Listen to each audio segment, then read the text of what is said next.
Back in the day, the main argument for buying a Krytac was that it's the best out-of-the-box airsoft replica that you can get, providing you with decent performance and good quality. Nowadays, however, people are upset with the brand and express frustration for not innovating enough and still asking a premium price for their products. So today we're taking a look at the Mark III Krytac Barrett Direct 7 and asking the question, is Krytac still worth your money in 2025? Starting off with externals, we have a full metal body with this beautiful tungsten gray cerakote finish. We get Barrett trade markings on the 15-inch rail and on the receiver. We also get a licensed CMC trigger, ambidextrous controls, meaning that we can switch the firing positions from both sides of the rifle. And of course, the Barrett trademarks on the dust cover. Picking up the rifle, we can really feel that it's a solid build. It weighs around 2.8 kilograms, which is about the same as the real-world equivalent. The rifle comes in a shorter version, the short battle rifle, which also comes in black and khaki. Personally, I went with the tungsten gray because it just looks very nice and it pays homage to the original color of the M82 Barrett. And the cerakote finish really makes this rifle pop. One thing that I have noticed about the Rec 7 Mark III is that it comes with the Mark II stock. The new Mark III Trident lines come with the low-profile Krytac stock. This is a Mark III, so I'm a little bit confused as to why they went with the old stock. Kind of disappointed, but whatever, I guess. Moving on with the internals, all Mark IIIs come with the upgraded Nautilus version 2 gearbox, rocking 8mm bearings and now fully compatible with aftermarket ETUs. The Rec 7 comes with a FET system responsible for active braking, low voltage detection and gear protection. We also get a lightweight full metal rack piston, improved rotary hop-up with a larger contact surface and a T-POC connector. Moving on to chrono testing with the Krytac Mark III, we got .32 BBs and let's see what she does.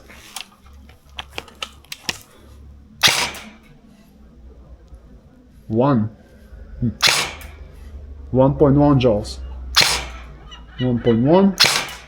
1.1. So 1.2. This is strange because it's advertised as a 1.7 joule replica and I'm getting 1.2. That's with .32 BBs. Here, let's move to 4.0. Krytac states that it has 21 rounds per second. So let's check it out. And it's about 16 rounds per second. Something's wrong with this replica. Okay, moving on to some range tests. We got the Rec 7, .32 BBs, and the target at about 10 meters distance.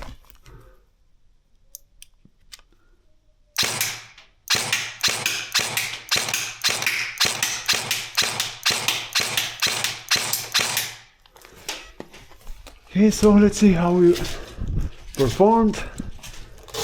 And as you can see, I'm a lousy shot. Although the grouping is consistent, it's a bit down to the right. I don't know, I have to adjust my red dot. We'll see about that. Moving to 20 meters testing. Again, .32 BBs.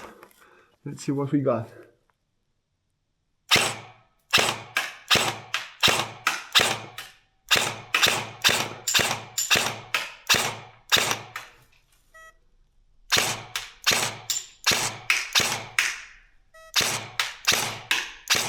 Oh nice, looks like we have it. A 9, an 8, a 7, a few 5s, a few 4s, and 1 out. Okay, our final test is at 30 meters. Let's see what we got.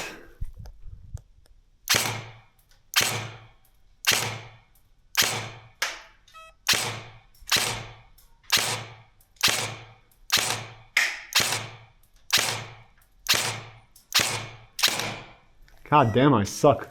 Looks like most of my shots have missed. We have a 65, we have a couple of 2s and a couple of 1s. And just a quick throttle for the hell of it. Mag dump. Absolutely destroyed. Oh. Well, as you can see from the test, the Krytac is a CQB ready replica. But all jokes aside, this is one of the issues that I have with this replica. Not only that it was advertised as a 1.7, it's 0.8 joules, meaning that effectively I have to play CQB for now. The main issue is the fact that Krytac still, to this day, on the Mark IIIs, don't have a quick change spring. To be fair, they do have a quick change spring in the gearbox, but you have to put out the gearbox from the lower receiver and then change the spring. And judging by the manual, there are about 5 pages of how to remove the gearbox from the shell. So yeah, minus points for that one. Another issue that I have is, well, not exactly an issue, I don't know how to explain it, but it's this little sticker here. I'll have to rip it open so I can change the spring, but I have no idea if this is a warranty sticker or not. And after searching the internet and forums, I have found no information. So if I decide to change my spring and use the quick change spring on the gearbox, I don't know if I'm voiding the warranty or not. On the subject of disappointments, something kind of disappointing is the motor. There's nothing wrong with it, it's the same old 30K motor from the Mark IIs, but I was expecting something a little bit faster or maybe a brushless one. Something else that I've noticed is the sound. When firing the replica, it just doesn't sound right, so you'll probably need to reshim it.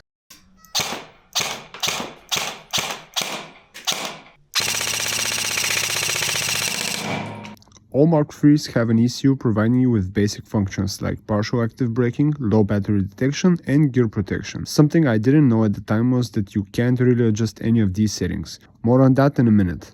But my main issue here is, even if I find a way to access the settings, I basically have only partial active brake on and off as an option, which for a €408 replica is kind of disappointing.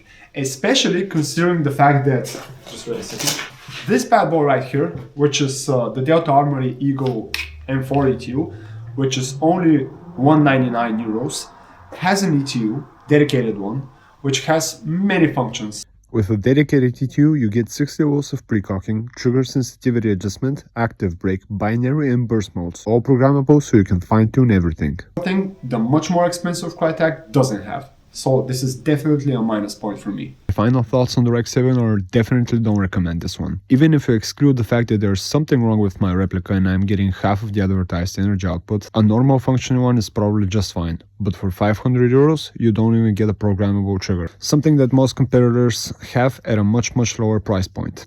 No quick change spring option on the receiver can be a big issue for a lot of people, and while the internals are okay, it's nothing special. For more than €100 less, you can get something like Arcturus Mark 16 Saber, which has an ETU and instructions for the ETU. You get the same metal body and basically all the other functions that this one has. And even if you want to go a bit cheaper, like I mean a lot, you can just get the Delta Armory that I just showcased that has all the same features as the Arcturus and the Krytac. It's a polymorph body N4 and it's under €200. The fact that there are no instructions on how to operate the Krytac ECU and the false advertisement in performance, let's be honest, they advertise this as 1.7 joule, it's not. So after digging on Krytac's website, I finally found an FAQ on the ECU stating that pre-installed MOSFET is not an electronic fire group nor an ETU, and does not provide other features such as the ones that I've mentioned.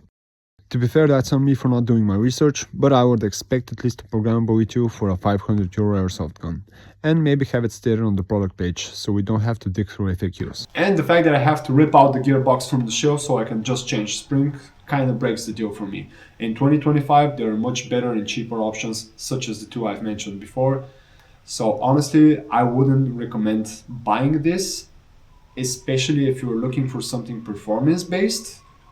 If you want to go for a Barrett or a Krytac, a fancy looking M4, hell, this is it. But for the money, honestly, I think there are better options.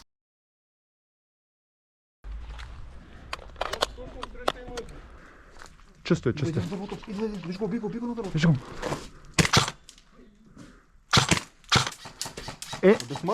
Да, сериозно? Бро, сериозно? Сериозно? Да читър, бро! Дай да го гоним. Не, брат. Убил го, Киро.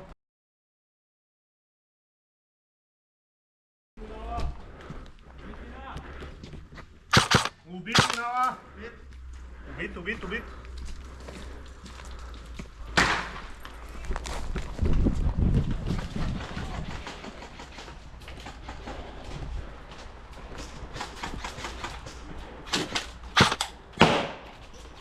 Убих-то.